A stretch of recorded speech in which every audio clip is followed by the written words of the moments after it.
Now, in parts 1, 2, and 3 for this lecture series, we spent a lot of time focusing exclusively on consumption expenditures and how they relate to aggregate expenditures in the economy, which makes sense because you can clearly see consumption constitutes more than 2/3 of all the spending that takes place in the economy.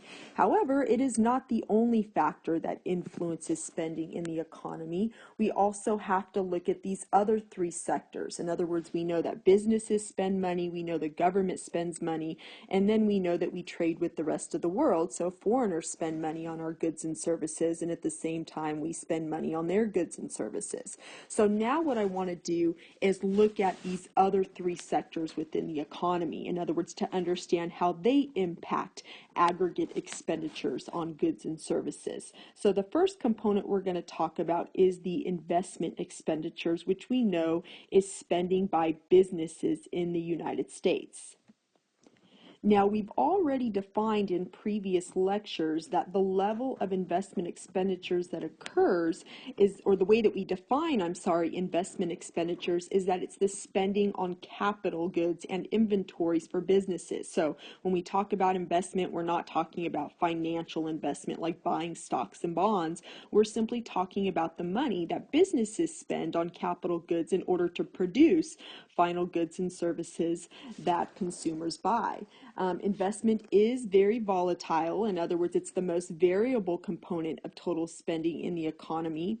And what we assume is that investment is independent of real GDP or income levels that are currently occurring in the economy. In other words, when we talked about consumption expenditures, we said that it was dependent. So recall that our consumption function looked something like this. In other words, here you have consumption, here you have income, and so if income was increasing, so was consumption. In other words, consumption expenditures would increase if income increased. However, when we're talking about business spending, we're saying that business spending is influenced by completely different factors in the economy.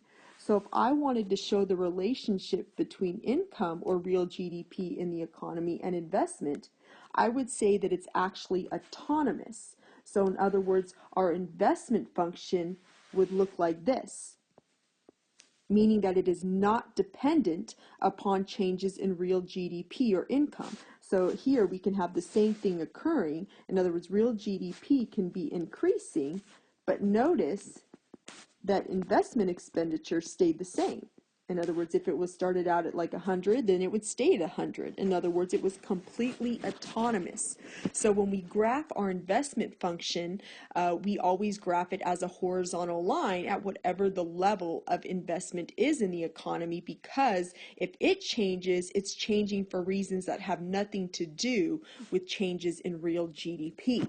So what are the factors that are going to cause investment expenditures to change? Well, first you just have to think about what's the purpose of a firm. Why does it exist to begin with? We know that the primary purpose of somebody starting a business is to make money, and more specifically to earn the highest profit margin possible. And so now you have to think, well, okay, what influences profits? Obviously, profit expectations are highly dependent upon what the current level of interest rates are. Interest rate is just the cost of the borrowed funds. For many firms, when they're going to invest and spend money on capital goods, they're generally going to finance those expenditures. So the interest rate is going to influence the expected profitability of that investment. So here you'll see that I have a very simplified example, but just it helps to hammer home the concept how interest rates can influence whether or not a firm decides to invest or not. Let's say that you had a farmer here in Kern County that was contemplating on whether he should invest in a piece of farm equipment. And so you'll notice here that I say the farm equipment is going to cost him $100,000. And just to keep it simple, let's say that that farm equipment is only going to last the farmer for 1 year. So we're only going to look at the output he's going to get from that farm equipment for that year. And so you'll notice that it shows that the annual output for the farm equipment is $115,000. So if he was just going to be able to pay for the farm equipment cash, So if he just pays cash and we want to know his return on that investment, we would just look and see what his annual output was going to be minus the cost of the farm equipment, and we see he would have a return of $15,000. However, if he has to finance it, we have to take into account those costs. So in other words, what is it going to cost him to get that loan? The cost, again, is just whatever the interest rate is. So again, if he's financing at a 10% interest rate, then that changes the equation. So we have a return of $115,000, but then of course we have to subtract out the initial cost, plus we have to subtract out the interest he's going to pay on that loan. So if the interest rate was 10%, then that means that loan cost him $10,000. So then his return is only $5,000.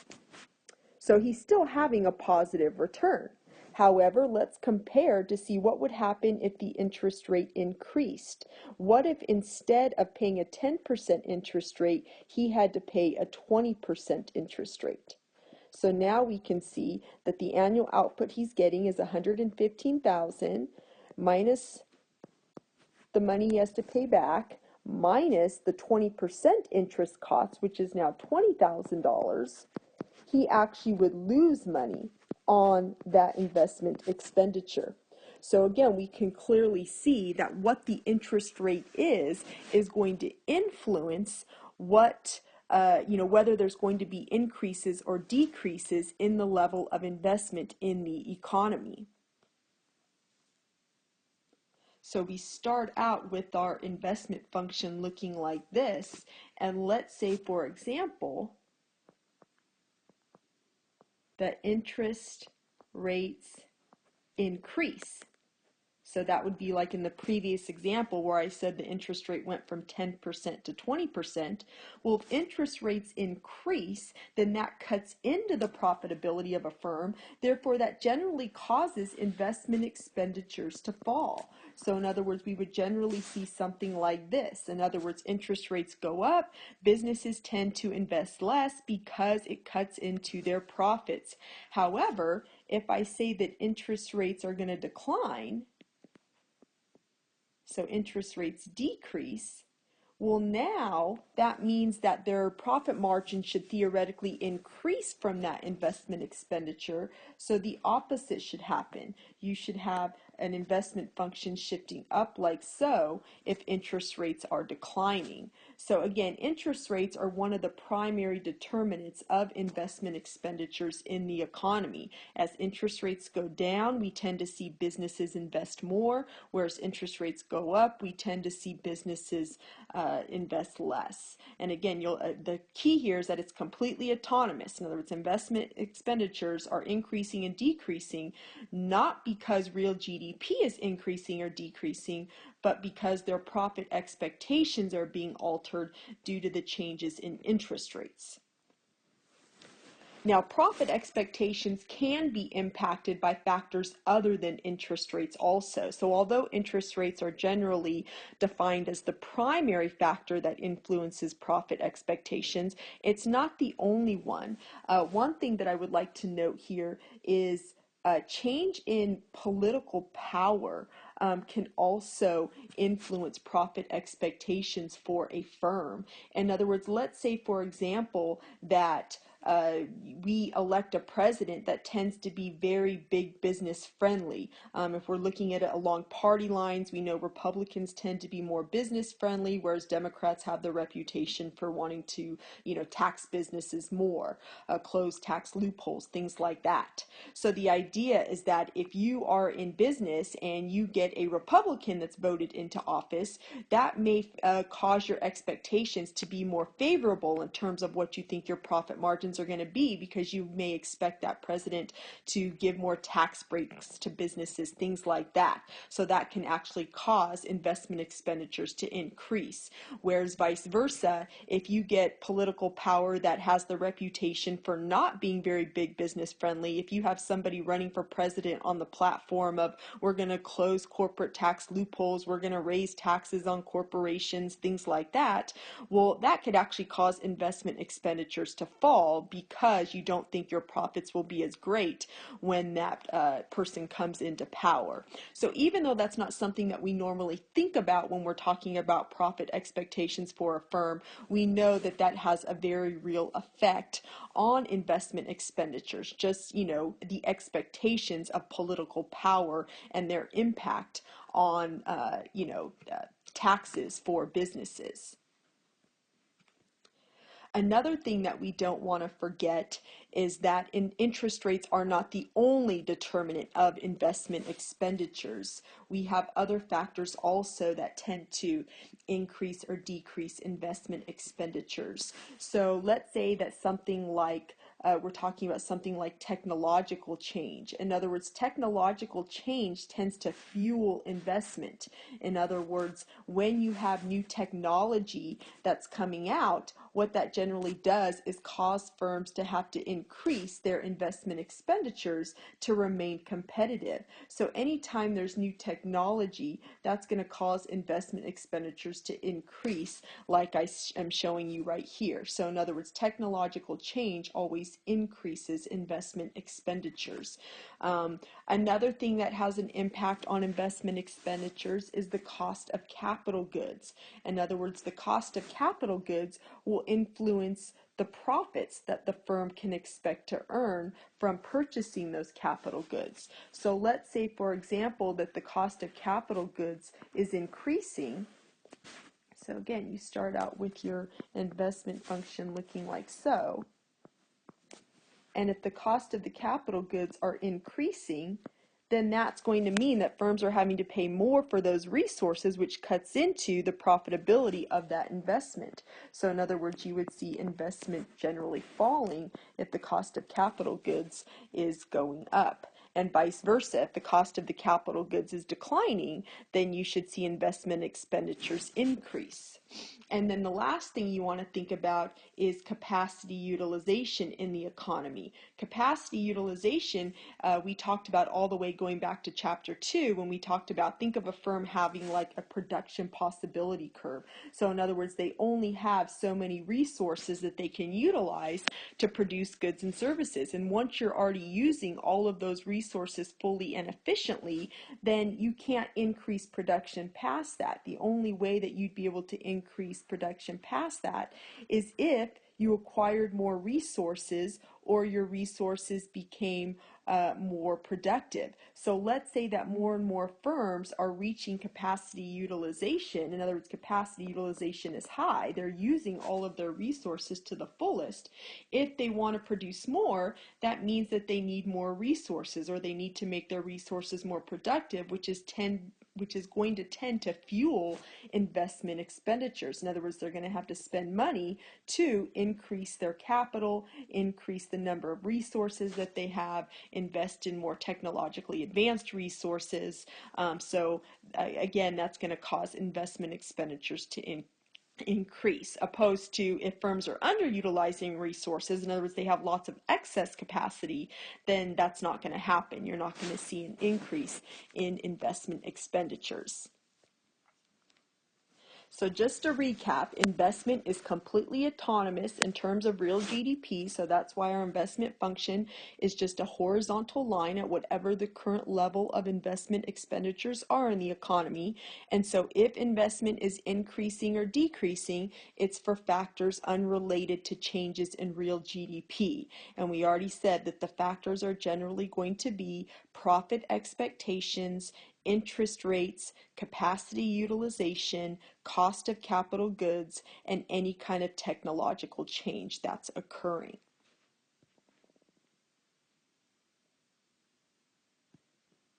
Now, the third sector in the economy that spends is the government. Now, currently, the government is actually the second largest component of aggregate expenditures. In other words, currently the government spends more money than businesses do in the economy. But at the same time, we don't really have any factors to go over in terms of, well, why is that? What's causing the government to spend more or less? We basically just assume that the government gets to spend however much money they want. In other words, government expenditures are set by government officials at whatever level they choose. And I'll reiterate that we will go into that in more detail when we cover our chapter on fiscal policy. But because the government gets to decide how much money they spend and when they spend it, then we also classify government expenditures as being completely autonomous. In other words, real GDP can be increasing or decreasing, but that will have no impact on whether the government is increasing or decreasing their expenditures, because they get to decide how much they spend completely independent of what is going on with real GDP. So if I asked you to graph government expenditures in relation to real GDP, you'll notice that your government function is also going to be a horizontal line, just like your investment function, which is the same thing as saying government expenditures are completely autonomous. They have nothing to do with what is going on with real GDP. The government gets to decide whether they're going to increase or decrease spending, regardless of changes in real GDP.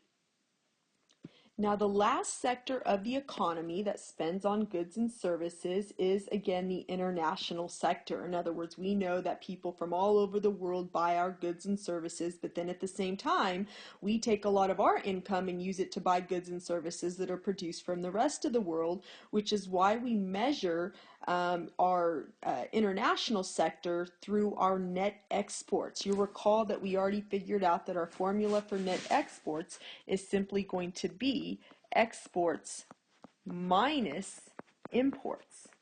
So in other words, we have to look at exports and imports separately to understand how our graph for net exports would look as a function of real GDP. Now on this slide, you'll notice that I just have kind of recapped some of the things that we've already learned about net exports. In other words, we know that if we have a positive value of net exports, then that means we have a surplus in the merchandise and services account, meaning that we are exporting more than we are importing, whereas if net exports are negative, that means we have a deficit, meaning that we're buying more goods and services from the rest of the world than they're buying from us. So let's say, for example, going back to looking at a table of data, that we are having changes in domestic income. In other words, and then we can look and see, what do we think that's going to do in terms of the number of goods that we export versus the number of goods that we import.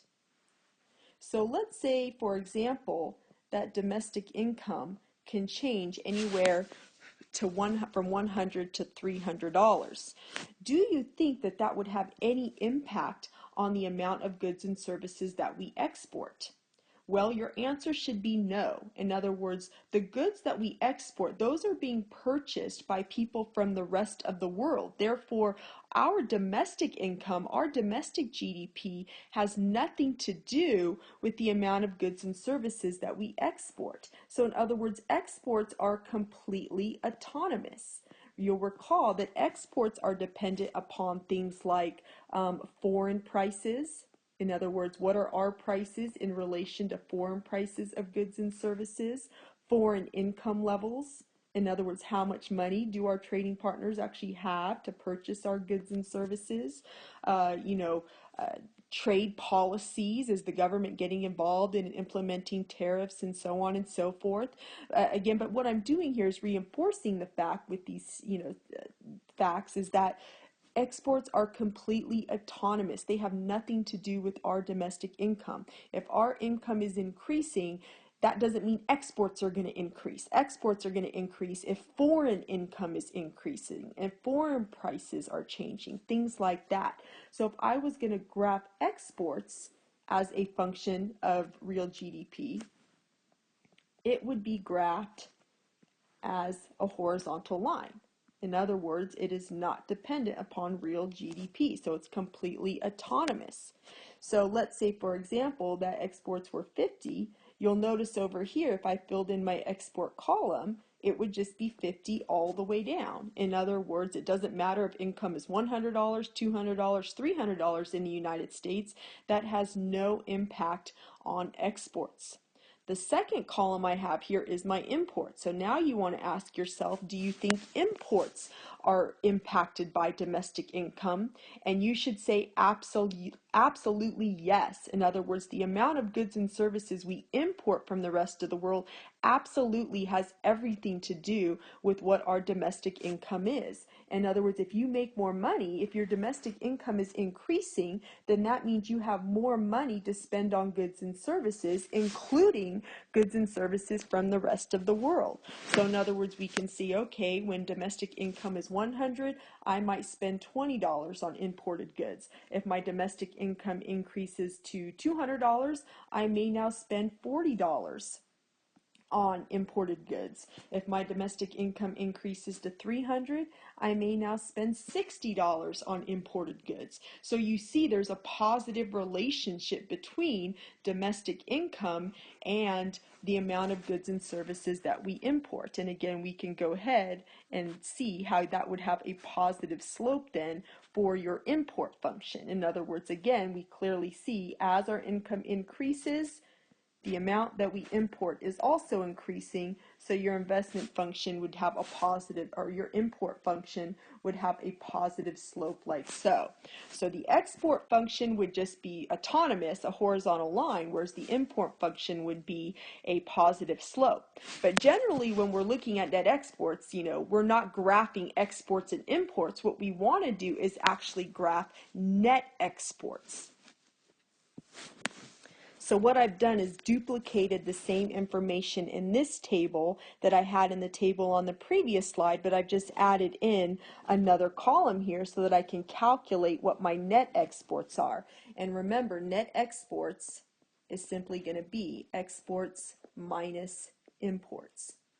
So I can see that when domestic income is $100, exports are 50 and imports are 20. So 50 minus 20 is going to be 30. When domestic income increases to 200, exports remain 50 because they're autonomous, but imports increase to 40. So now net exports are only 10. And then when domestic income increases to 300, again, exports remain 50 because they're autonomous, and imports increase to 60. So now my net exports are negative 10. So notice that there's a negative relationship between net exports and the values of domestic income.